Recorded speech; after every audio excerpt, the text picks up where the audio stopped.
Hello everyone, আজকে আমি আপনাদের সাথে দই কাতলার একটি রেসিপি শেয়ার করব। এর জন্য কয়েক পিস কাতলা মাছ নিয়ে নিয়েছি। এবার মাছের মধ্যে দিয়ে দেব লবণ, কিছুটা গোলমরিচের গুঁড়ো এবং একটা লেবুর অর্ধেক করে সেই লেবুর রস। সব কিছু দিয়ে মাছটাকে ভালোভাবে মাখিয়ে নেব। সব কিছু দিয়ে খুব সুন্দরভাবে মাখানো হয়ে গেলে এটাকে আধ ঘন্টার জন্য রেখে দিতে হবে, যাতে মাছের মধ্যে মশলাগুলো ভালোভাবে চলে যায়। এবার একটা কড়াইয়ের মধ্যে সর্ষের তেল গরম করতে দিতে হবে। তেলটা খুব ভালোভাবে গরম করে নিতে হবে, না হলে মাছগুলো দিলে ভেঙে যেতে পারে। এবার আগে থেকে ম্যারিনেট করা মাছগুলো একে একে তেলের মধ্যে সব দিয়ে দেব। মাছের দু পিঠ হালকাভাবে ভেজে নিলেই হবে, খুব কড়া করে ভাজার দরকার নেই। মাছগুলো ভাজা হয়ে গেলে একে একে কড়াই থেকে সব তুলে নেব। এবার ওই কড়াইয়ের তেলের মধ্যেই একটা মিডিয়াম সাইজের পেঁয়াজের অর্ধেক কুচি করে ওর মধ্যে দিয়ে দেব। পেঁয়াজটার কালার চেঞ্জ হয়ে গোল্ডেন ব্রাউন হতে শুরু করলে এটাকে একটা বাটির মধ্যে তুলে রেখে দেব। কালারটা পুরোপুরি গোল্ডেন হওয়া পর্যন্ত অপেক্ষা করার দরকার নেই, না হলে এটা কালো হয়ে যাবে। এটা ঠান্ডা হতে থাক, ততক্ষণ একটা মশলার পেস্ট বানিয়ে নেব। তার জন্য একটা ছোট মিক্সিং জার নিয়ে নিয়েছি। এর মধ্যে দিয়ে দেব 8-10টা মতো কাজু এবং আগের থেকে জল ঝরিয়ে রাখা টক দই। এবার এটা দিয়ে একটা স্মুথ পেস্ট বানিয়ে নেব। এর মধ্যে কাজুর দানা যেন না থেকে যায়। এবার কড়াইয়ে আরও কিছুটা তেল গরম করে তার মধ্যে ফোড়নে দিয়ে দেব গোটা গরম মশলা।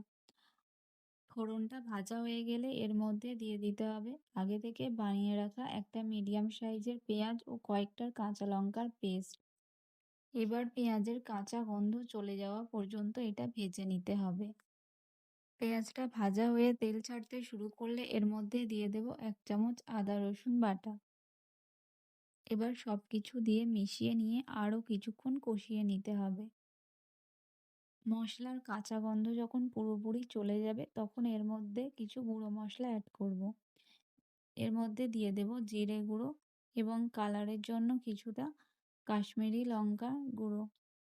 গুঁড়ো মশলাগুলো যাতে পুড়ে না যায় তার জন্য অল্প জল অ্যাড করে এটাকে আরও কিছুক্ষণ কষিয়ে নিতে হবে, যতক্ষণ না এটার থেকে তেল ছেড়ে আসে। মশলার থেকে তেল ছাড়তে শুরু করলে এর মধ্যে দিয়ে দেব কাজু বাদাম আর টক দইয়ের পেস্ট। এখন গ্যাসের ফ্লেম কম রেখে দইটাকে ভালোভাবে মশলার সাথে মিশিয়ে নিতে হবে। এবার সময় নিয়ে এটা ততক্ষণ কষিয়ে নিতে হবে যতক্ষণ না এর মধ্যে থেকে তেল ছাড়তে শুরু করে। এইভাবে কষাতে কষাতে যখন কালারটা চেঞ্জ হয়ে যাবে এবং তেল ছাড়তেও শুরু করবে, তখন এর মধ্যে দিয়ে দিতে হবে পরিমাণ মতো জল। আমি জলটা একটু গরম করে নিয়েই অ্যাড করেছি, আপনারাও পারলে জলটা গরমই অ্যাড করবেন।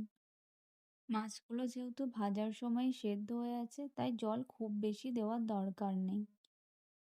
এখন এর মধ্যে দিয়ে দেব লবণ এবং টেস্টটা ব্যালেন্স করার জন্য কিছুটা চিনি। গ্রেভিটা ফুটতে শুরু করলে এর মধ্যে ভেজে রাখা মাছগুলো একে একে সব দিয়ে দেব। মাছগুলো দিয়ে খুব বেশি নাড়াচাড়া করা যাবে না, না হলে মাছগুলো ভেঙে যাবে। খুন্তির সাহায্যে খুব সাবধানে মাছগুলোকে গ্রেভির সাথে মিশিয়ে নিতে হবে। এবার 5 থেকে 7 মিনিটের জন্য গ্রেভির সাথে মাছটা ভালোভাবে ফুটিয়ে নিতে হবে। সব কিছু ফুটে গেলে এর মধ্যে দিয়ে দিতে হবে গরম মশলা আর 1 চামচ ঘি। আর সবার শেষে উপর থেকে ছড়িয়ে দেব আগে থেকে বানিয়ে রাখা বেরেস্তা। এবার গ্যাসের ফ্লেম একদম লো করে 2 মিনিটের জন্য রান্না করে এটাকে নামিয়ে নিতে হবে। ব্যাস, তাহলেই তৈরি হয়ে যাবে দই কাতলা। আজ আসি, টাটা।